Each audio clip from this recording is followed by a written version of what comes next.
하나님 말씀은 갈라디아서 1장 11절에서 24절 말씀입니다.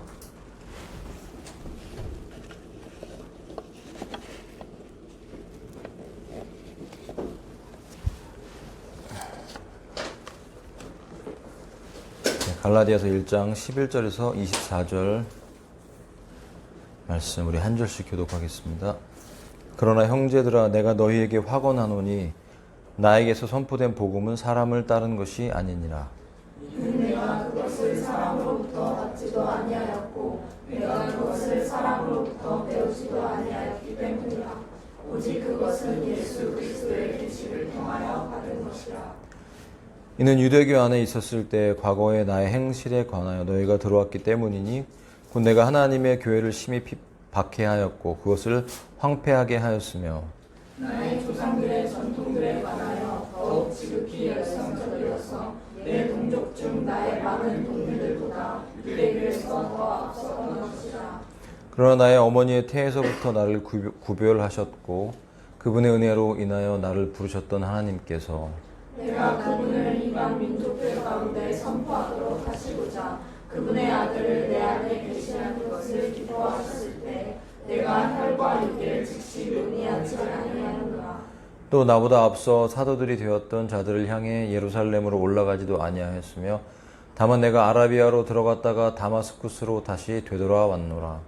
그 후 3년이 지나 베드로를 보려고 내가 예루살렘으로 올라갔고 그 앞에 15일을 지냈노라. 그러나 내가 주의 형제인 야고보 외에 다른 사도들은 보지 아니하였노라. 이제 보라, 내가 너희에게 쓰는 것들은 하나님 앞에서 쓰는 것이니 나는 거짓말하는 것이 아니니라. 이후에 내가 시리아와 실리시아 구역들로 들어갔느니라. 그리고 그리스도 안에 있던 유대의 교회들에게 얼굴로는 알려지지 아니하였지만 지난 시기들에 우리를 핍박하였던 자가 한때 자신이 파괴하던 그 믿음을 이제 선포한다는 말을 그들이 들었을 뿐이더라. 다 함께 그리하여 내 안에 계신 하나님께 그들이 영광을 돌렸느니라. 아멘.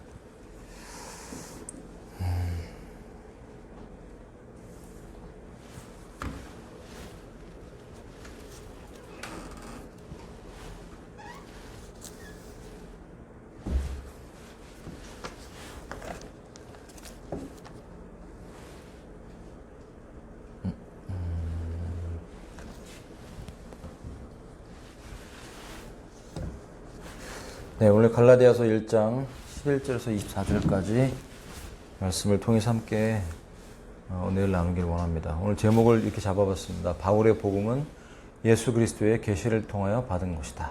이런 제목으로 함께 은혜를 나누기를 원합니다. 먼저 11절, 12절을 먼저 보면 이 부분에 있어서 사도 바울이 세 가지를 탈락시키고 한 가지를 붙잡고 우리에게 전해주고 있어요. 첫 번째는 그의 가르침, 이 사도의 가르침, 이 복음이 첫 번째 사람의 뜻을 따라 된 것이 아니라고 말합니다. 그 기원과 근원이 사람이 아니고 오직 그 복음이 그리스도와 하나님의 은혜만을 중요시하는 복음이기 때문에 자연적인 사람의 어떠한 것이 관여되지 않았다고 그가 선포하고 있는 것입니다. 자, 두 번째로는 사람에게서 받지 않았다고 선언합니다. 어떤 인간적인 위임권도 관여되지 않았다. 사도들을 만나거나 어떤 유력한 사람들을 통해서 그에게 위임된 전달된 것이 아니었다는 것이죠. 물론 갈라디아 교인들이나 우리는 좀 다릅니다. 여러분 직접 계시로 복음을 받은 요소는 있죠. 여러분 개인적으로 주님과 1대1의 성령의 임재를 통해서 우리가 분명히 깨달은 부분이 있지만 사도들처럼 사도 바울처럼 이렇게 예수 그리스도를 계시로 받은 것은 드문 일입니다. 갈라디아 교회조차도 사도 바울을 통해서 이 복음을 들었고 또 베드로를 통해서 이 유대의 교회들도 초대 교회들도 이 복음을 들었던 것이죠. 어쨌든 사람의 뜻을 따라 된 것이나 사람에게서 받지 않았다는 것을 말해주고 있고요. 그 다음에 세 번째로는 자신이 그것을 배우지 않았다고 주장을 합니다. 근데 바울이 이것을 이렇게 주장하는 분명한 이유가 있습니다. 왜냐하면 지금 이 본문의 내용들이 무엇을 말하고 있냐면 바울을 공격했던 거짓 선생들이 얘기하는, 그러니까 바울이 그의 사도권과 그의 가르침에 문제가 있다.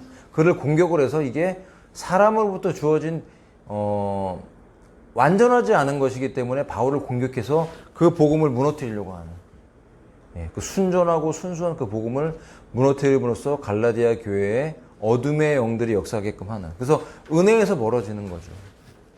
여러분, 우리는 날마다 하나님의 은혜 없이는 정말 살 수가 없는 존재들임을 믿습니다. 하나님의 은혜는 생명이죠. 제가 쉽게 설명드렸지 않습니까? 하나님의 은혜는 생명이어서 우리 안에 하나님의 은혜가 성령으로 주어졌을 때 우리는 생명력을 갖게 됩니다. 매일매일 음식을 먹고 매일매일 호흡하면서 우리의 몸이 생명력을 가지고 자연적인 생명도 움직이는 것처럼 하나님의 은혜도 생명으로 우리 가운데 주어지기 때문에 우리가 그 은혜 가운데 거하지 못하면 생명력이 줄어들게 돼 있어요. 어떤 일이 벌어집니까? 짜증나고 피곤하고 힘들고 그렇죠. 그러나 심지어 육체적으로 피곤하고 여러 가지 정말 짜증날 수밖에 없는 일들이 닥치는데도 불구하고 내가 하나님의 은혜로 충만해서 생명이 내 안에 충만하다면 넉넉히 이겨지는 초자연적인 것이 있는 것입니다. 크리스찬들은 이 내면에 이런 하나님의 은혜가 늘 넘쳐야 될 줄로 믿습니다. 그런데 이런 잘못된 가르침들을 들었을 때 문제는 뭐냐면 은혜가 멀어진다는 것이죠. 하나님은 우리에게 하나님의 그 놀라운 사랑과 은혜를 거저주기로 작정하셨습니다. 누굴 통해서? 오직 예수 그리스도를 믿음으로 말미암아. 이것이 바로 복음의 비밀인 거예요. 이렇게 쉬운데 우리의 믿음이 방해를 받고 공격을 받아서 어떻게든지 하나님의 은혜에 거하지 못하게 하는 게 사단의 전략인 것입니다. 그래서 이 세 가지를 바울은 탈락시켰어요. 인간의 어떠한 것, 가르침, 배움, 전달돼서 원인이 사람의 어떤 자연적인 것으로부터 온 것이 아니라고 못을 박아놓고 이제 그 근원을 밝혀주는데 바로 그 근원이 무엇이냐면 계시라는 거죠. 계시. 여러분, 하나님의 말씀은 계시적인 것입니다. 특별 계시라고 하죠. 특별 은총 또는 특별 계시. 왜 특별합니까? 원래 자연적으로 죄를 가지고 태어난 인간들은 이 세상 그 어떤 것으로부터도 하나님의 은혜를 알 수가 없어요. 감춰져 있습니다. 여러분, 이 땅에 어떤 책들을 보십시오. 이렇게 명확하게 창조에 대해서, 타락에 대해서, 구속과 회복에 대해서, 인류의 구원에 대해서, 이 땅의 처음 시작과 마지막에 대해서 알파와 오메가다. 난 처음과 끝이다. 명확하게 창조하신 창조주, 조물주, 그 하나님의 존재, 그분의 아들, 그분의 영이신 성령님의 역사, 그분이 얼마나 사랑이 많으시고 우리를 위해서 그 생명을 내어주셨는지 여러분, 그렇게 명확하게 우리에게 기록된 책이 있습니까? 그 어떤 고대에 나온 책도 이렇게 많은 다양한 사본이 없습니다. 우리가 유명하다고 여기는 그런 고대의 그런 아리스토텔레스의 어떤 책들, 사본 몇 개 되질 않아요. 그런데 우리가 그 내용들을 의심하지 않잖아요. 그런데 하나님의 말씀은 이 사본이 수만 가지가 발견이 되는데도 불구하고 수없는 공격을 받아왔어요, 지금까지. 믿지 못해요. 그러나 분명히 성경은 오늘 우리에게 알려주는 것은 하나님이 누구인지, 하나님이 얼마나 우리를 사랑하시는지, 그리고 바울을 통해서 이 복음을 증거케 하심으로써 우리에게 알려주시는 것은 하나님이 누구인가를 열어주는 거예요. 이 계시라는 말의 의미는 비밀한 것을 밝혀준다는 거예요. 비밀하는 것. 무엇이 비밀입니까? 특별한 계시. 인간이 잃어버렸던, 인류가 정말 그 죄로 말미암아 단절되고 깨어졌던 하나님이란 존재, 창조주, 그리고 그분의 아들, 구원자, 메시아, 예수 그리스도, 그분에 대한 모든 인간에게 감춰져 있던 그 놀라운 구속과 구원, 은혜, 이것을 밝히 우리에게 열어서 보여주는 것이 바로 계시인 것입니다. 근데 바울은 어디에서 이 계시를 받았습니까? 참 기가 막힌 일은요, 예수님을 바울은 그 예수님을 믿기 전에 예수님을 누구라고 생각했을 것 같으세요? 사기꾼. 자기가 사기꾼이라고 생각했던 그 존재를 믿는 사람들을 잡아가기 위해서, 지로하기 위해서라고 성경은 나와 있는데, 그들을 잡아서 가두기 위해서 다메섹으로 가고 있는 그 중간에 말을 타고 가다가 하늘에서 빛이 비치고 들리는 그 음성. 사울아 사울아 네가 왜 나를 핍박하느냐. 주여 네시니까. 나는 내가 핍박하는 예수라. 이 놀라운 음성, 그 빛, 그 강렬함에 의해서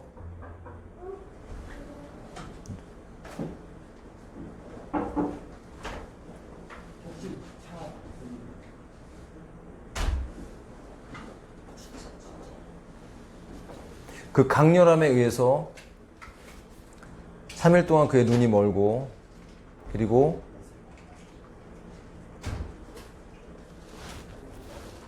그 음성을 듣고 사도 바울은 정말 그 인생의 터닝 포인트가 이루어졌던 것입니다. 여러분, 그가 받았을 충격을 한번 생각해 보십시오.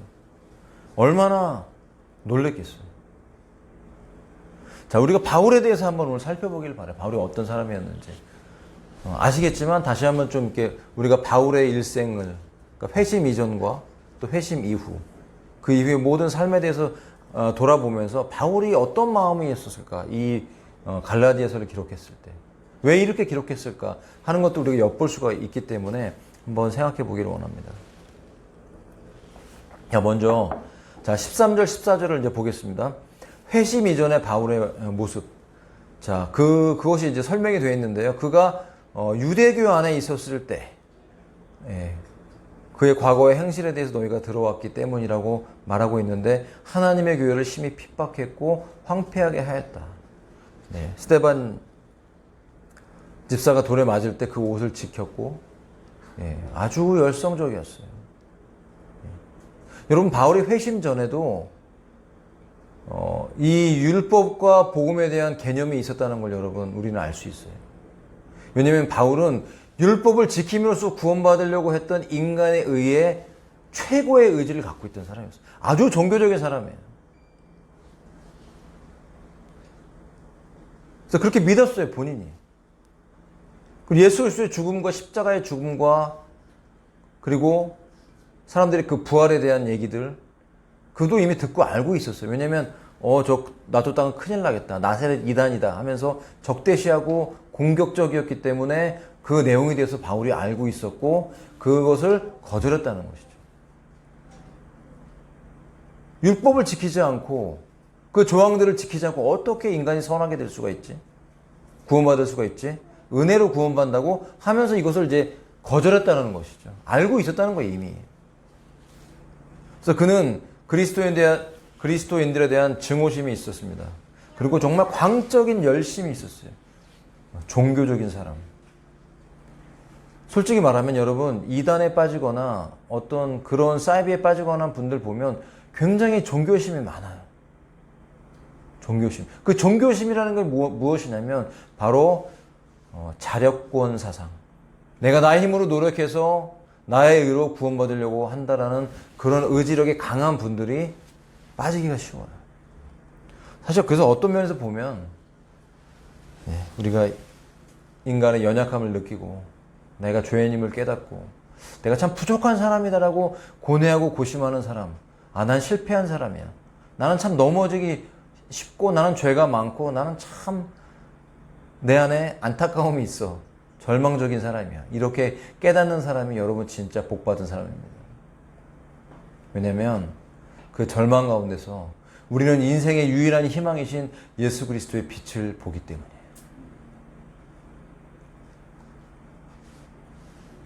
그는 조상의 유전을 실천했어요. 어떤 가족적인 거, 민족적인 거, 이런 것이 강했던 사람이에요. 조상들로부터 흘러내려온 그 유전, 율법, 구전 율법, 또 성문 율법, 이런 것들 모세오경 가지고 달달달 외우고, 바리새인들로부터 이렇게 구전으로 탈무드에 기록된 그런 내용들을 이렇게 말로 전해왔던 것들을 일일이 다 지켰던 거야. 뭐 손을 어떻게 씻고, 밥을 먹을 때 꼭 손을 씻고, 그런 어떤 구절들, 안식일에는 땀을 흘리지 않고 일을 하지 않기 위해서 정말 걸을 때도 천천히 걸을 수밖에 없었어요. 땀을 흘리면 안 되거든요. 네. 등등등. 그는 행함의 복음을 대변하던 사람이었던 것이에요. 구원의 수단으로 모든 행함을 배제하는 그 은혜의 복음을 철저하게 대적했던, 인간의 율법적이며 인간에 의해 사로잡혔던, 열심히 있었던 종교적인 사람이었던 것입니다. 그래서 십자가에 못 박힌 메시아를 지지할 수 없었어요. 십자가에 못 박힌 죽었던 그 메시아를 바라보기만 해도 구원받는다고? 받아들일 수 없는 것이죠. 나의 노력과 나의 의를 높이 사는 사람들은 여러분 결코 예수 믿지 못합니다. 그래서 여러분, 연약하다고 느낄 때, 참 나는 연약한 죄인이고 나는 참 부족한 사람이고 넘어지기 쉽구나. 그럴 때 여러분 얼마나 감사한지, 그럴 때 예수 그리스도를 바라보시길 바랍니다. 그 바라봄을 통해서 하나님의 은혜가 우리 가운데 임하는 것입니다. 그런데 바울은 회심 이전에도 이런 것을 알고 있었고, 그러나 회심하고 난 후에는 당연히 그렇기 때문에 율법을 준수하는 것을 이 복음에 첨가시킨다는 것은 바울에게 있어서는 불가능했던 것이에요. 완전히 그가 배웠던 모든 학문들, 그가 했던 모든 인간의 노력들은 다 십자가에 못 박혀서 주님과 함께 죽었기 때문에 그는 완전히 180도 다른 인생을 살게 되었던 것이 바로 은혜의 삶이에요. 은혜의 삶. 그리스도를 믿고 그리스도를 사랑하고 그분을 위해서 목숨을 줘도 아깝지 않은 존재로 바뀌었기 때문에 그리스도 외의 모든 것을 배설물로 여겼던 바울의 믿음의 관점에서 보면 율법을 준수하고 예수님에다가 플러스 알파를 시킨다는 것은 그가 용납할 수 없었다는 것이에요. 자, 그가 회심할 때 어떤 일이 있었을까요? 15절, 16절을 보시면, 그러나 나의 어머니의 태로부터 나를 구별하셨고 그분의 은혜로 인하여 나를 부르셨던 하나님께서, 여기 참 너무나 놀라운 또 진리의 말씀, 에베소서 나온 것처럼, 물론 우리를 영원 전부터 택했다고 말씀하고 있지만 오늘 이 본문에서는 어머니의 태로부터 나를 구별하셨다고 말씀하고 있어요. 이것이 성경에서 우리에게 가르쳐주는 하나님의 예정입니다. 여러분, 저와 여러분은 하나님 그리스도 안에서 이미 어머니의 태로부터, 아니 그 전부터 구별된 줄로 믿습니다. 이 말씀들이 정말 이런 하나님이 우리를 택했다, 우리를 예정하셨다고 우리에게 알려주는 그런 교리들은 참으로 우리에게 은혜를 줍니다. 왜냐하면 이런 확신이 있으면 내가 심지어 죄 가운데 뒹굴고 있다 할지라도 내가 그분께 돌아갈 수 있는 근거를 만들어주기 때문에. 예수 믿는 사람들이 항상 성령 충만합니까? 항상 천국에 들어갈 수 있는 자신감이 생기고 갈망이 생깁니까? 그러지 않을 때 있잖아요. 저도 그렇습니다. 실수하고 넘어지고 죄를 짓고 다시 돼지가 그 터했던 곳으로 돌아가는 것처럼 그 진창이 뒹굴고 있는 모습이 우리 가운데 드러날 때 우리는 절망할 수밖에 없죠. 내가 구원받았다고 하면서 아직도 나의 모습은 이 정도밖에 안 되나? 나의 언어 표현, 나의 생각, 나의 행동, 나의 이기심. 왜 나는 이렇게 믿음이 이거밖에 안 되고 나는 주님을 사랑한다고 말하고 기도하는데 여전히 나의 모습은 주님을 닮지 못했지. 그럴 때 우리는 절망하기 쉽습니다. 그러나 그럴 때 이런 말씀들을 기억하면서 여러분 확신을 가지시기 바랍니다. 나의 행함이나 나의 노력이 아닌 오직 하나님의 은혜로 태초 전부터, 영원 전부터 우리를 택해서 하나님의 자녀로 택정하신, 이것이 놀라운 비밀인 것입니다. 믿지 않는 사람은 이해할 수 없는 거예요. 하지만 믿는 저와 여러분은 분명하게 믿고 우리가 이해해야 되고 알고 있어야 됩니다. 그러므로 어떠한 상황 가운데 있다 할지라도 하나님이 나를 예정하셨다는 것에 여러분 힘을 내고 위로를 얻어서 다시 그분께 나아가십시오. 나를 택하시고 포기하지 않고 나의 행함과 상관없이, 나의 의지와 상관없이 나를 선택하신 그분 앞에 우리는 기어서라도 나가야 됩니다. 이것만 놓치지 않으면 우리는 결코 그 누구도 영생을 놓치지 않게 될 것입니다. 자, 그가 이렇게 표현합니다. 내가 그분을 이방 민족들 가운데 선포하도록 하시고자. 사명이죠.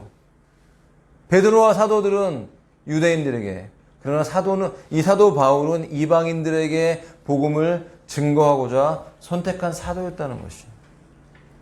그러므로 그분의 아들을, 하나님의 아들을 바로 바울 안에 계시하는 것을 기뻐하셨을 때 내가 혈과 육에 즉시 논의하지 아니하였노라. 그의 가족들과 유력한 자들과 논의하지 않고 사도 바울은 기도하러 갔어요. 즉시 아라비아로 내려가서 3년간을 머물면서 기도했어요.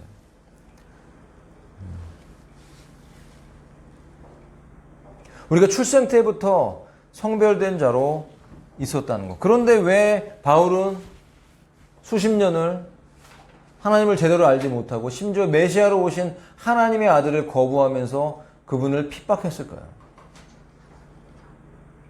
여러분 잘 생각해 보십시오. 바울이 됐고 그가 심지어 그런 하나님을 그가 몰랐던, 그가 하나님이라고 생각했던 그 존재를 위해서 율법을 준수했지만 실제로 그 삶의 내용들은 하나님을 핍박했던 것이죠. 그 죄조차도 그가 하나님을 더 잘 섬기게 할 수 있는 계기가 됐다라는 것이에요. 우리의 넘어짐조차도 여러분 이런 구절들이 바로 모든 게 합력해 선을 이룬다는 것입니다.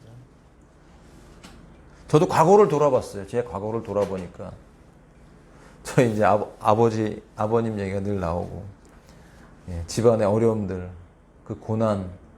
제가 처음에 구원받고 얼마 안 됐을 때 진짜 성품도 솔직히 개차반이고 화도 잘 내고 진짜 저는 오랜 시간 이걸 고통스러워했어요. 그래서 이제 저희 딸들 얘기가 나오고 제가 이제 과거에 이제 연약함 때문에 저질렀던 그 악행, 때리기도 하고 막 험하게도 말했던 그 얘기가 나오면 저는 저절로 고개가 숙여집니다. 저를 낮아지게 하신 주님께 감사드립니다. 여러분, 사도 바울에게도 바울이 그렇게 주님을 핍박했던 자였다는 그것이 그가 지었던 그 죄가 엄청난 은혜로 반전되었을 때 그는 두렵고 떨리는 마음으로 다지고 또 다져서 그 일생을 다 드리고 삶을 다 드리고 고난과 핍박과 눈물과 그 배고픔과 굶주림과 말로 할 수 없는 고난, 심지어 마지막에는 그 목이 잘려서 순교당하는 그 순간까지 그리스도를 위해서 1분 1초 물 한 방울 피 한 방울 땀 한 방울 다 흘려서 그의 인생을 다 드렸던 것이 바로 바울이 가능했던 것은 그가 저질렀던 그 잘못도 연관이 있는 것입니다. 그러므로 우리의 삶을 돌아봤을 때 여러분 지었던 모든 죄와 허물조차도 우리가 더 주님을 사랑하게 만들어주는 원동력이 된다는 것을 이해할 수가 있습니다. 근데 제가 그런 믿은 지 얼마 안 됐을 때 그 꿨던 꿈이 있었고 그 내용이 이제 말씀 들은 분도 계시겠지만 차가 이렇게 와서 버스가 딱 쓰는데 시커먼 옷 입은 사람이 딱 이렇게 앞쪽에서 딱 저를 보면서 너는 앞으로 고난을 많이 받을 거다. 이렇게 저한테 얘기를 해주고 이제 꿈에 깼어요. 그러고 나서 얼마 있다가 철야 예배를 드리고 나서 그 여의도 쌍둥이 빌딩 앞에서 철야 예배를 드리고 돌아가는 길에 친구랑 같이 철야 예배를 제가 전도해갖고 예배를 드리는데 얼마나 이 성품이 그러니까 치유가 필요한 거죠. 거기서 이제 패싸움이 벌어져갖고 철야 예배를 갔다가 여러분 그 새벽 4시인가 그 버스가 그때 다녔거든요. 그래서 큰 교회니까 거기서 정말 죽을 수도 있었고 사람을 죽일 수도 있는 정말 이것이 한 끗 차이더라고. 내가 죽을 수도 있고 남을 죽일 수 있는 건 한 끗 차이. 그런 모난 성품. 그래서 하나님은 일생을 통해서 정말 다니는 교회마다 정말 특이한 목사님들 많이 만났고, 맞기도 했고, 진짜 온갖 쌍욕도 다 먹어봤고, 뭐 예배 시간에 진짜 내가 아무것도 잘못하지 않았는데 막 담임 목사님이 막 일어나서 막 소리 지르면서 예, 저에게 막 저를 힐난하고 막 예, 왜 음향을 잘못 만져서 목소리가 이상하냐고. 근데 목사님의 그 목소리를 딱 들었을 때 감기 걸리셔갖고 목이 이렇게 완전히 잠겨있는 목소리였거든요. 저는 잘못한 게 없죠. 건들지 않았으니까. 막 수모를 다 당하기도 하고. 여러 가지 일들이 진짜 많았어. 진짜. 그 과정에서 그 과정에서 수많은 또 넘어짐이 있었고.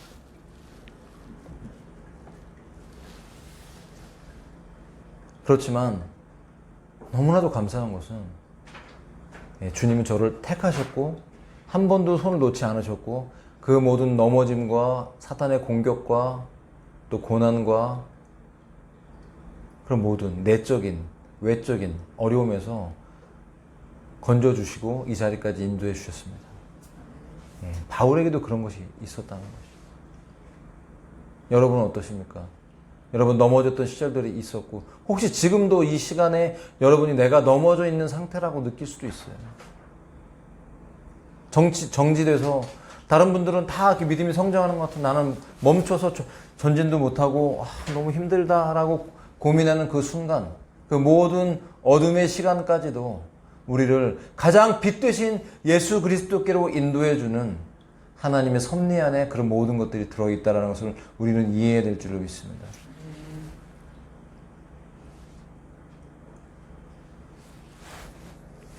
복음의 부르심은 우리의 선택이 아닙니다. 하나님이 우리를 선택하셨습니다.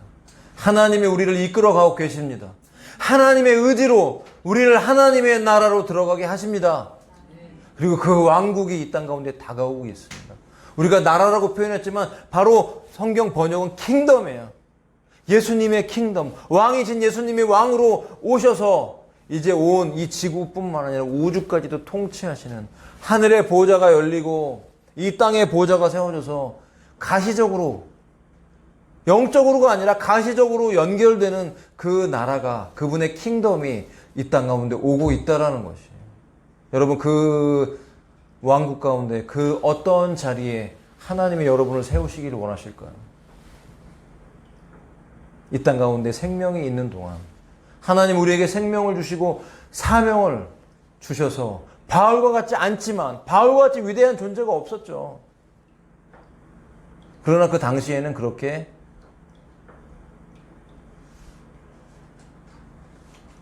그가 회심했다고는 알려져 있지만 그 얼굴은 알려져 있지도 않았어요. 자, 그가 회심 이후에 어떤 일이 있었습니까? 17절입니다. 또 나보다 앞서 사도들이 되었던 자들을 향해 예루살렘으로 올라가지도 아니하여서 바로 올라가지 않았다는 것이죠. 아라비아에 3년 동안 있었고 그리고 나서 이제 베드로를 만나러 갔습니다.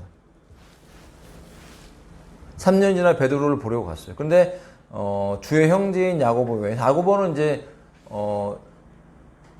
예수님의 형제로 알려져 있고 그렇기 때문에 예수님이 죽으시고 부활하실 때는 아직 믿지 않았어요. 예수님이 살아계시던 당시에는 동생인데도 불구하고 예수님 믿지 않았다는 거예요. 그러니까 사도의 반열에 들어갈 자격의 미달이었던 것이죠. 그래서 12사도가 있었고 또 일반 사도라고 보통 칭하는 지도자급에 있는 사람 중에 한 명으로 야고보가 들어와 있었던 거예요. 그럼 거기에 이제 바나바도 있었고 그런 몇몇이 사도급으로 일반 사도급으로 인정받는 사람들이었다는 것이죠.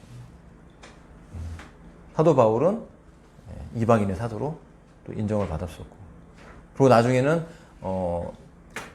이 3년 후에 베드로를 만나서 15일간을 함께 교제를 나눴고 여러분 어떤 교제를 나눴을까요? 사도 바울이 아라비아에 내려가서 무엇을 했을까요? 말씀과 기도. 그 갖고 있던 이 구약의 어마어마한 이 학문 그리고 이것을 예수 그리스도의 죽음과 부활 이후에 그가 받았던 계시. 그래서 어떤 학자들은 사도 바울이 3년 동안 아라비아에 있을 동안의 그 기간이 그에게 마치 12사도와 3년을 동거하면서 주님께서 알려주셨던 시간처럼 바울에게 어떤 계시적인 것이 풀어지는 시간이었을 것이라고 설명을 해주고 있습니다. 저는 굉장히 일리가 있다고 생각이 듭니다.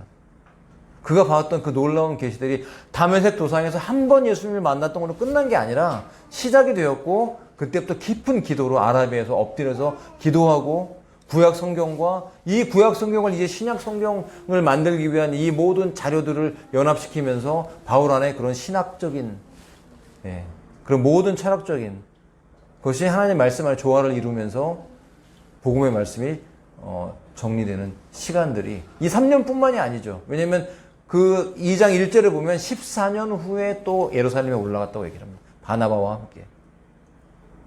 14년이라는 시간 동안 어디에서 또 은밀하게 광야에서 그가 말씀과 기도로 이런 오랜 시간이에요. 물론 14년 안에 전체가 14년일 수도 있고 3년 플러스 14년, 그러니까 14년 안에 3년이 들어가 있다면 11년, 이 사건 예루살렘에 3년 후에 다녀간 후에 11년 후에 다시 올라간 것이 되겠죠. 정확하게 그건 알 수는 없습니다. 전체가 14년인지 3년 플러스 14년인지는 모르지만 짧은 기간이 아니라 굉장히 긴 기간으로 바울은 광야에서 묻혀서 기도와 말씀으로 주님과 깊은 교제를 나누고 그의 삶에 주신 메시지들을 정리해 나갔다는 것이죠.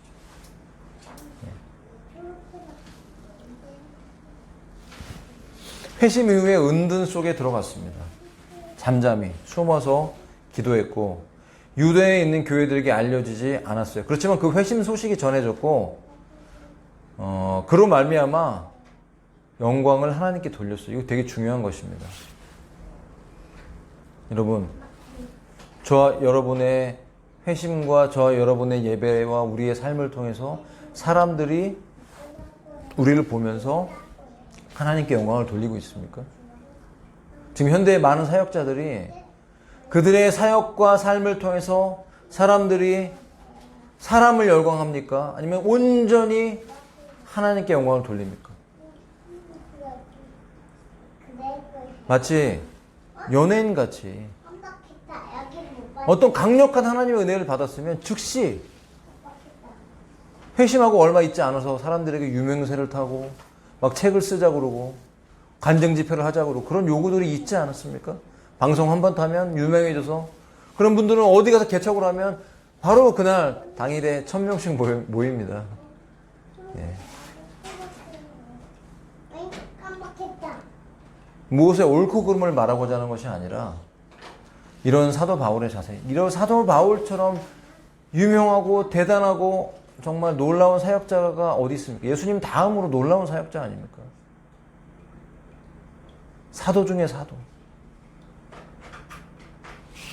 그렇지만 이런 겸손한 자세, 숨어있는 자세, 하나님 앞에 엎드리는 이런 것들이 우리에게 많은 영적인 가르침들을 준다고 생각이 듭니다. 오랜 시간 공적인 사역을 하기 위해서 준비하였습니다. 극심한 핍박과 고난에도 불구하고 사역을 감당하도록 할 결단과 확신을 다지는 시간이었다는 거예요. 그냥 회심하자마자 바로 그냥 사역이 엄청난 사역이 일어나서 그가 했던 것이 아니라 준비했다라는 것이죠. 여러분 심지어 예수님조차도 30년을 그분의 사적인 삶 속에서 묻혀서 기도하면서 말씀을 준비했다는 것이에요. 여러분 예수님이 제자들에게 가르치실 때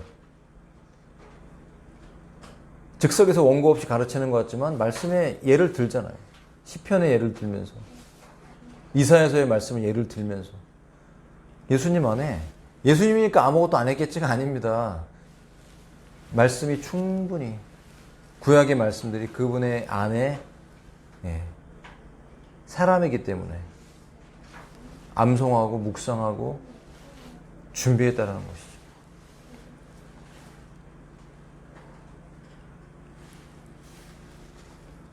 근데 이 베드로를 이 3년 후에 방문했을 때 친숙해지기 위해 방문했다라는 것입니다. 신방한다는 단어의 뜻이 그런 의미가 있어요.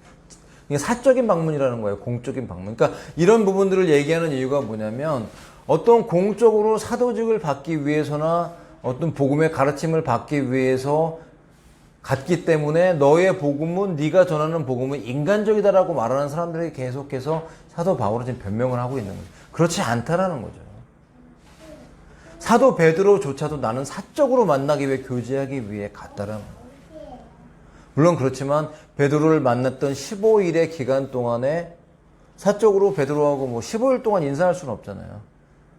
오늘 만나서 아유 반갑구나, 그 다음날 만나서 아유 반갑구나, 이렇게 그럴 수는 없는 거죠. 뭘 했을까요? 15일 동안 그 교제 가운데서. 예. 바로 그 3년 반을 공생의 기간 동안 정말 예수님과 동거했던, 그렇지만 바울은 예수님을 실제로 그렇게 보지 못했잖아요. 그분을 따라다니지 못했잖아요. 밥 한 끼도 먹지 못했고 그분의 육성의 음성을 들으면서 말씀도 배우지 못했잖아요. 계시로 들었던 그 실제의 말씀들을 베드로의 입을 통해서 예수님의 실제의 삶에 대한 얘기를 들었겠죠. 여러분 얼마나 놀라웠겠습니까? 그가 받은 그 계시, 그 엄청난 계시, 심지어 셋째 하늘에까지 끌려 올라간 거예요. 셋째 하늘, 하나님의 천국까지, 그 보좌 앞까지 끌려 올라가서 말할 수 없는 계시를 들었지만 그는 그 계시의 내용을 다 말할 수가 없었어요. 아마도 주님의 다시 오심에 대한 계시가 아니었을 거예요. 심판과 이 땅의 마지막 때 일어날 놀라운 사건들에 대해서 사도 바울은 분명히 계시받았을 것입니다. 그것을 다 말할 수가 없었던 거예요. 누구를 통해서 알려졌나요? 사도 바울의 순교 이후에 사도 요한을 통해서 요한계시록에, 그를 통해 그에게 맡겨주신 사명이 있는 것이죠. 여러분, 우리의 사명은 각자가 다릅니다. 우리는 하나님의 부르심들이 있습니다. 하나님이 저와 여러분을 부르셨고 구원받게 하셨습니다. 구원받을 뿐 아니라 우리 각자에게 맡겨주신 사명이 있다는 것이에요. 특별하게 보이지 않아도. 여러분, 그렇지만 이 마지막 때를 살아가는 예수님의 재림이 임박한 이 시대에 살고 있는 저와 여러분에게는요, 그 어떤 사명이라 할지라도 여러분 그 사명은 특별한 것입니다.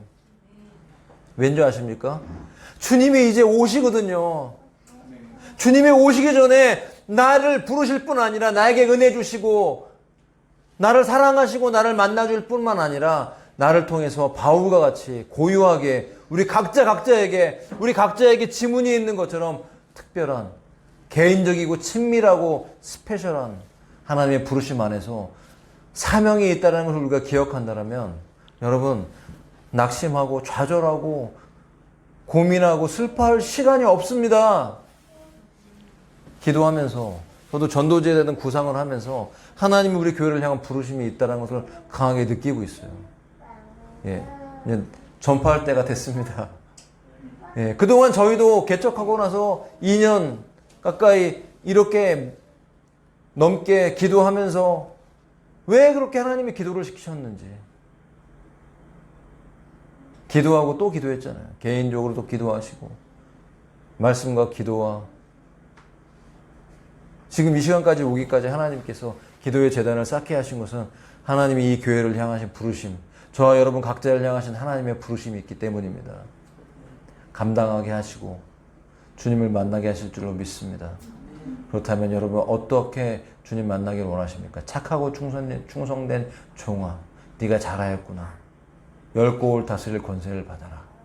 5고을 권세를 다스릴 권세를 받아라. 이렇게 들으시겠습니까? 아니면 우리가 받은 그 모든 은혜들을 땅에 파묻어 두고 책망을 받으시겠습니까?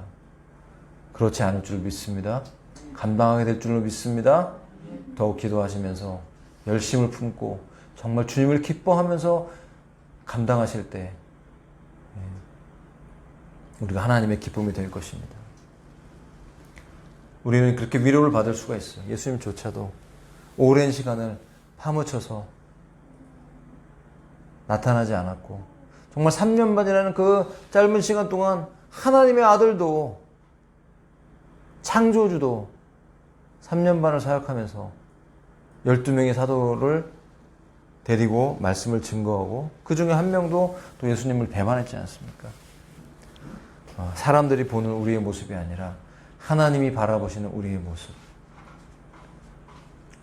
오늘날에 쉽게 사람들에게 드러나려고 하고 유명해지려고 하고 자기를 자랑하는 풍조가 정말 십자가에 못 박혀서 온전히 저와 여러분은 오직 예수만, 내가 아닌 나와 함께한 하나님의 은혜라는 것을, 그리고 그 영광을 주님께 돌림으로써 사람들이 만약에라도 우리 교회나 저와 여러분은 어떤 한 사람에 대한 얘기들을 들었을 때 우리를 주목하는 것이 아니라 하나님께 영광을 돌리는 그런 교회가 됐으면 좋겠습니다. 하나님께 영광을 돌리는 예수님의 신부가 됐으면 좋겠습니다. 아멘이시죠?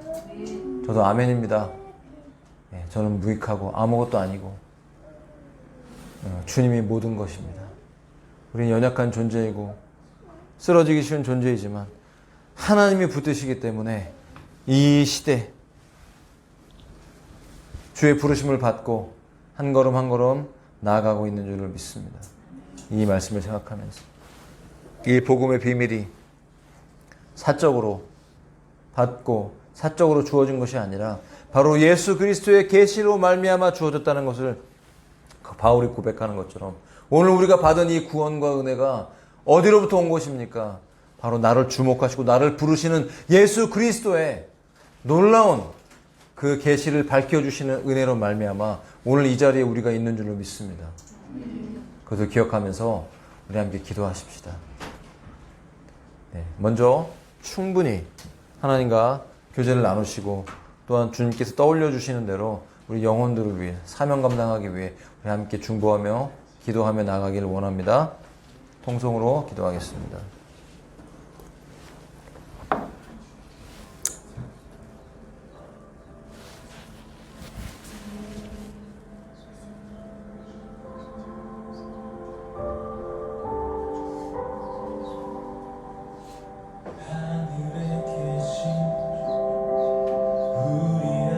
아버지 하나님 감사와 찬양과 영광을 올려드립니다.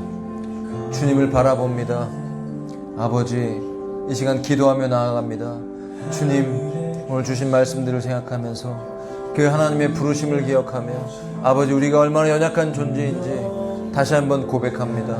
그렇지만 우리가 과거에 실수하고 넘어지고 좌절하고 죄 가운데 헤매는 그 모든 시간까지도 우리가 실패했던 모든 시간까지도 하나님 아버지 그것이 하나님의 철저한 은혜였음을 고백합니다. 그 바울의 넘어짐, 그 바울의 죄, 그렇지만 그가 주님의 계시를 받고 예수님에 대해서 알게 되고 회심하고 돌이켰을 때 그 위대한 사도로 하나님이 쓰셨던 것처럼 이방인의 구원을 위해 열방의 구원을 위해 그를 사용하신 것처럼 이 신약의 말씀들을 이렇게 기록하게 하시고 오늘 우리에게까지 그것이 전달되어 우리가 읽고 듣고 나누게 하신 그 은혜가 있고 하나님 아버지 그런 위대한 사도로 그를 사용하신 것처럼 하나님 저와 우리들 아버지 이 교회 작은 교회 그렇지만 하나님께서 이 헤리티지 교회를 부르셔서 주님 오실 날을 준비하게 하시고 우리를 그 부르심에 합당한 자로서 이끌어 주심을 감사드립니다. 아버지 하나님 역사해 주심을 감사합니다. 우리가 보좌를 바라보며 나아가십니다. 그 하나님의 왕국 그 하나님의 나라의 임재를 바라보며 시간에 간절히 기대합니다. 아버지 역사해 주시옵소서.